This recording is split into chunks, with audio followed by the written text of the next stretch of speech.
Monster. When you hear that word, what comes to mind? My guess is that it would be something grotesque. Even more likely, something that isn't human. But that's wrong. Monsters aren't something of fiction. But they also aren't the thing you imagine. In fact, you are living among them without so much as a thought. The things that are the real monsters are humans. I moved into a rural town last month.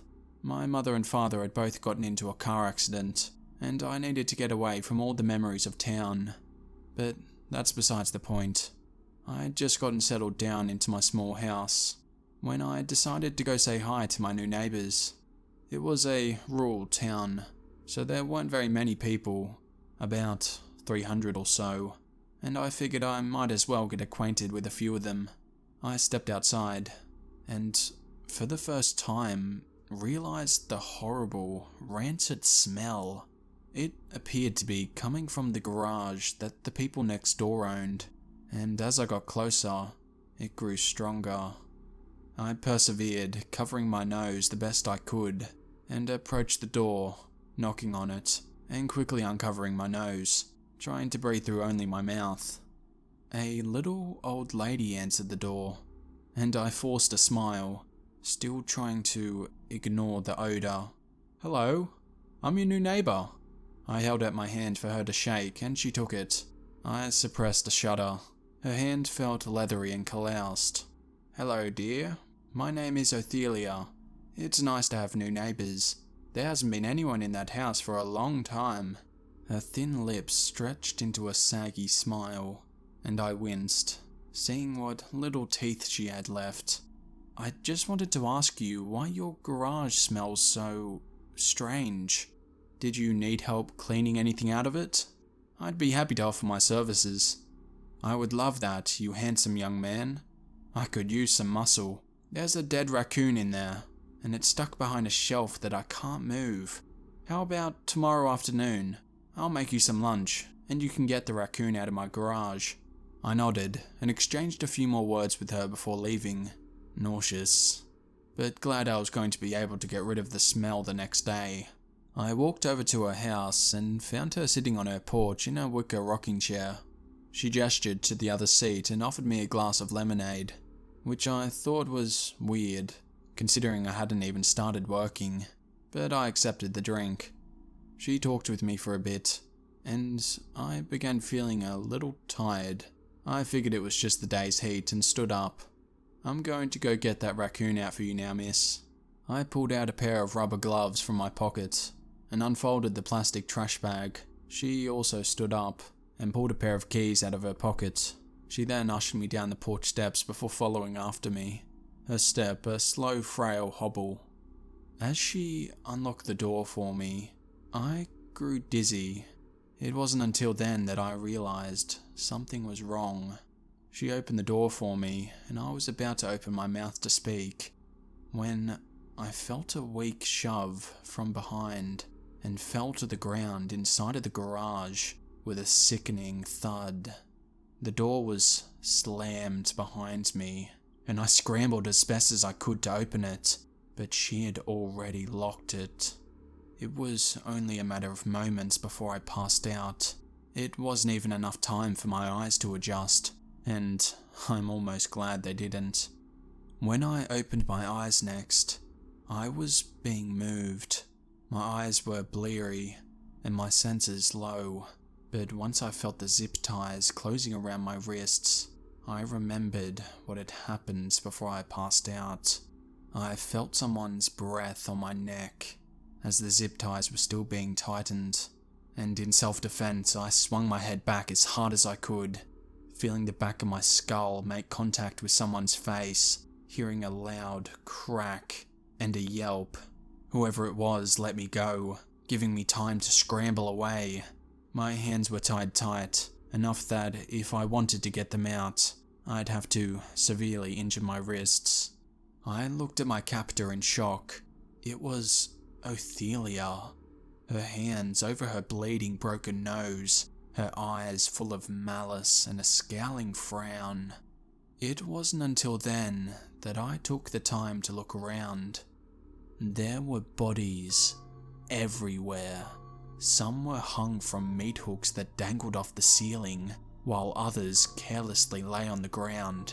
Some of them had chunks missing, and the smell was even worse inside of the garage, heaving at the sight and smell of the mangled, dripping bodies around the room.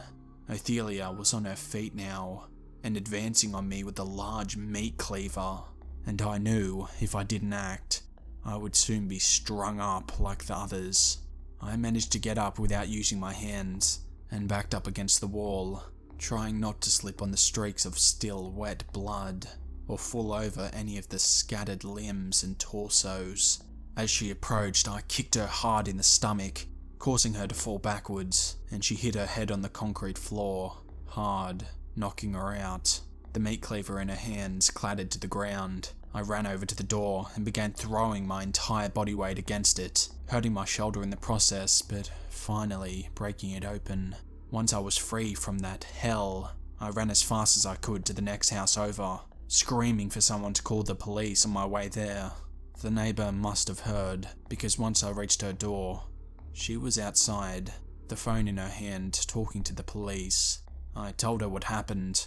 I told her about seemingly innocent little Othelia, and her garage as she cut the zip ties away from my wrists. Trying to describe it out loud almost made me vomit again. Once the police arrived, she was kind enough to explain it for me. Seeing the distressed look on my face, they found her alive, with a cracked head. They had found 20 people in that garage. All of them had been identified as missing people. Inside the house, they found large freezers that contained more chunks of meat, all human. Othelia had been a cannibal and confessed to killing 50 people, but I suspect there were more. She was sent to prison for the rest of her life.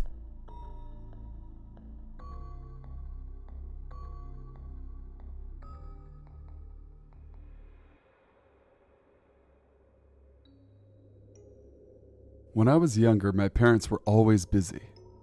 My mom had 2 jobs and my dad had just the one that kept him incredibly busy. So of course I went to daycare.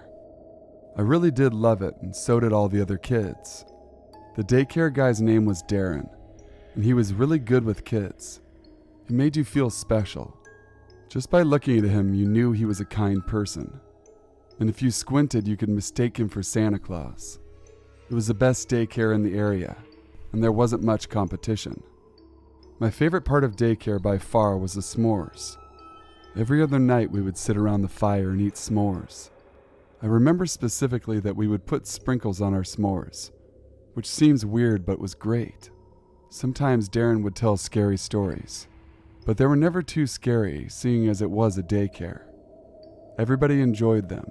It's always fun to be scared together. It's funny to think those stories used to scare me. When you're young, your innocence masks the true evils of the world. I went to that same daycare for about 1.5 years. Couldn't have been happier. Liking it as much as I did made it a sad day when my mom told me that I would not be going there anymore. I remember my mom looking very sad when she told me this.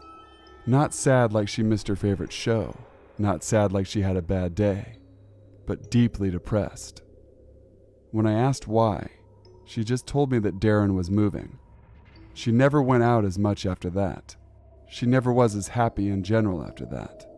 Time after time as I got older, I would ride my bike past Darren's old house, and every time I did, I was reminded of all those good times.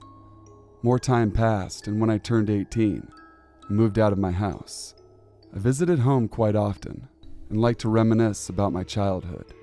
One day I visited home as usual, but after the usual chit-chat with my mom, she said she wanted to tell me something. A tear was shed as she started talking, and I became worried. She continued to tell me that it was about my old daycare. This surprised me as I had forgotten all about it. What about that daycare that I loved so much could have made my mom cry? She told me something that almost made me vomit. She told me the reason I stopped going there. Darren, the man I had looked up to, was a monster. A child's body was found in his cellar with multiple limbs missing. But even more disturbing is the reason behind it. It was found that Darren was a cannibal. He specifically enjoyed human bones and would crush them up and use them as food toppings. The sprinkles on those s'mores were not sprinkles. I don't go out much anymore. I'm not as happy, in general, anymore.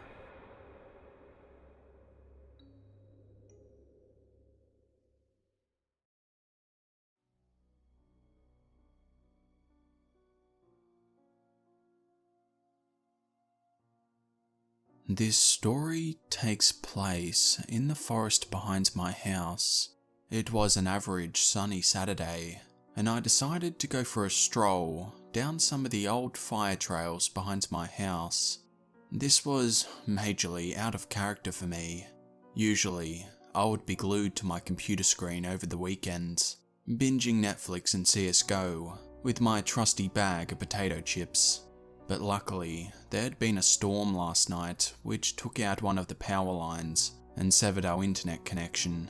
So now I had a good excuse to get some much needed exercise, as exclaimed by my mother. I was hesitant at first, trying every possible solution to get our internet back. I called up our internet provider, and they said it could take up to 6 days before we got our internet back. So it was either do something outside, or play with my little sister in her dollhouse.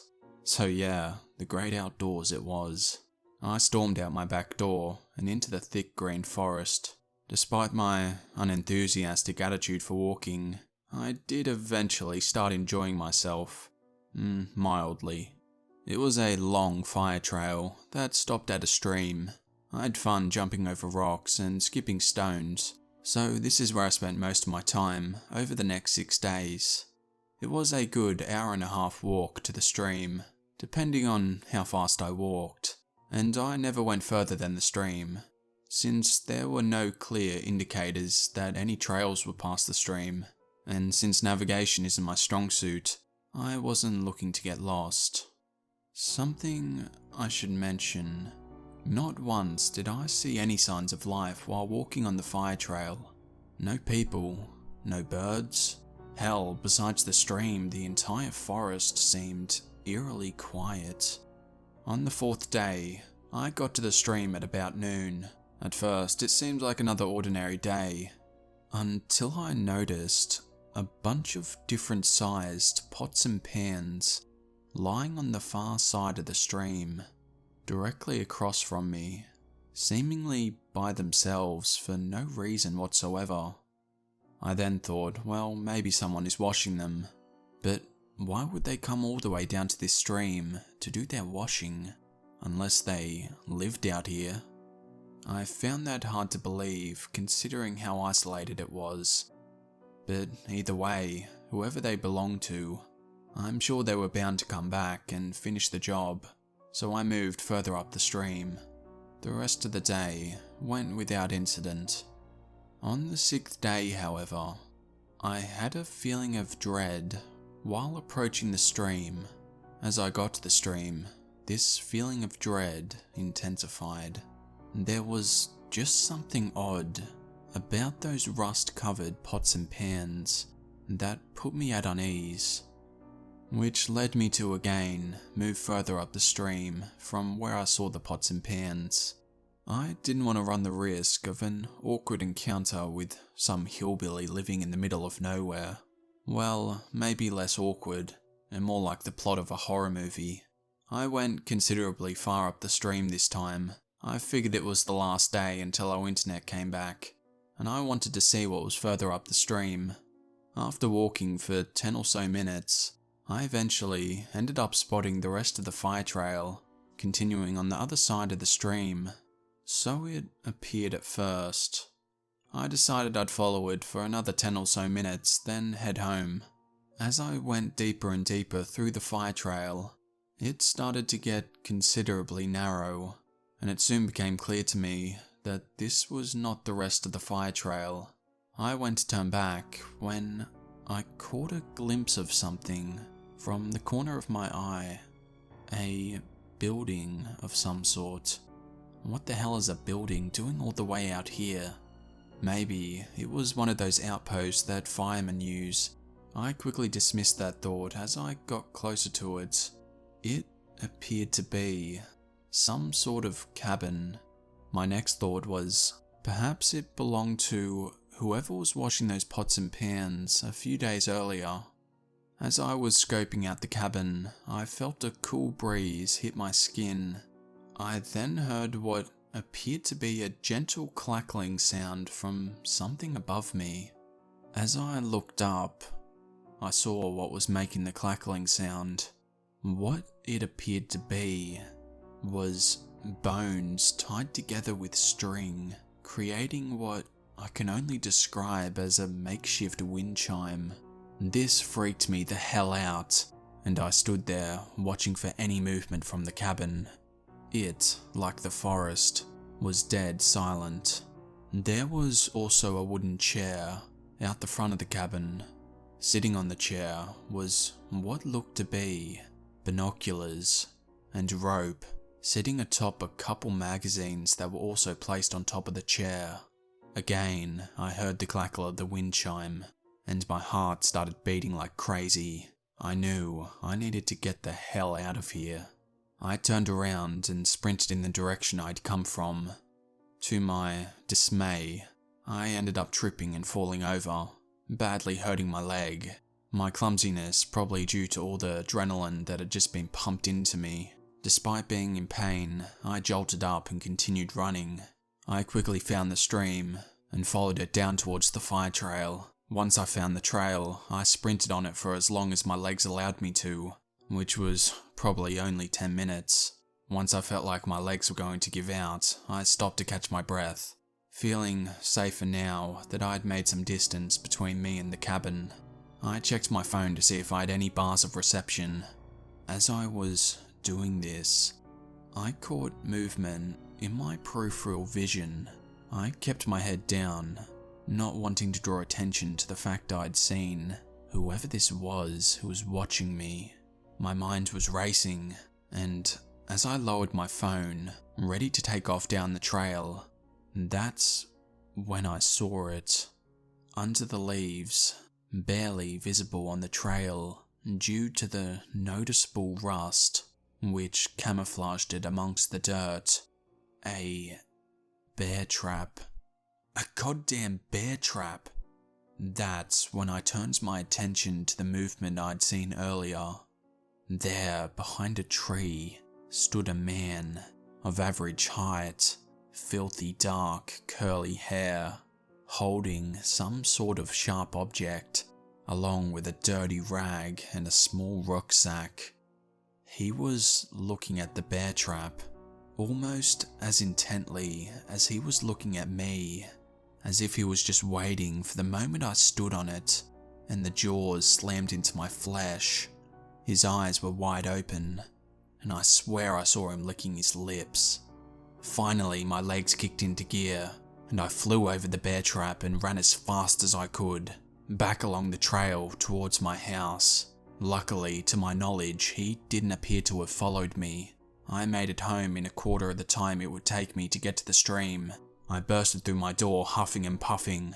The commotion I caused made my father come rushing down the stairs, and after I relayed what had happened to me for the next 20 or so minutes, and begging them to get the police involved, they eventually caved and made the call. Unfortunately, it took the police the next day to investigate, since it wasn't deemed an emergency. They came to our house later that afternoon, telling us they found the cabin, but it looked like it hadn't been used in years, and there were no signs that anyone had actually been there. Though they did find the wind chime I described to them, and some old pots and pans half buried on the bank of the stream. They said they couldn't do much else, since the person hadn't technically done anything illegal.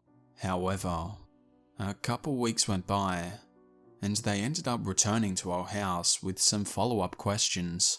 I answered them all, to the best of my memory, and asked them if there had been any further developments.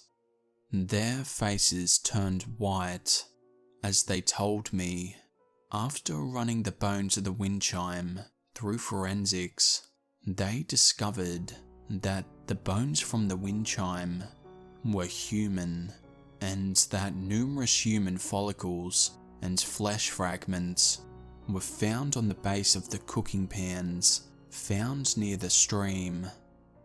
After returning to the cabin once again, they found numerous cooking books from the 1980s, meat hooks, knives, and other utensils of that nature in a large barrel about 50 meters away from the cabin. Unfortunately, I have no doubt in my mind that on that day I came face to face with a real-life cannibal.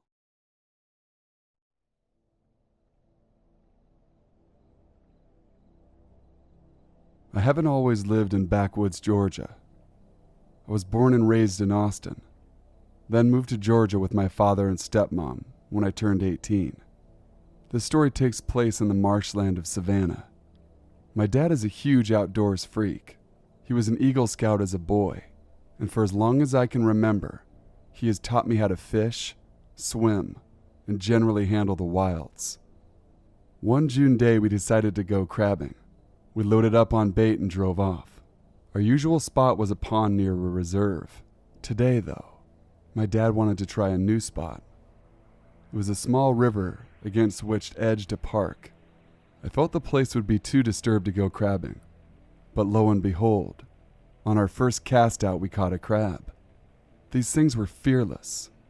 Those of you who have been crabbing will know that this is unusual.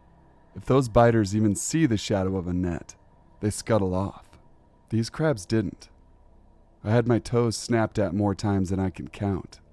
Time drew on. We were hitting the jackpot with this place.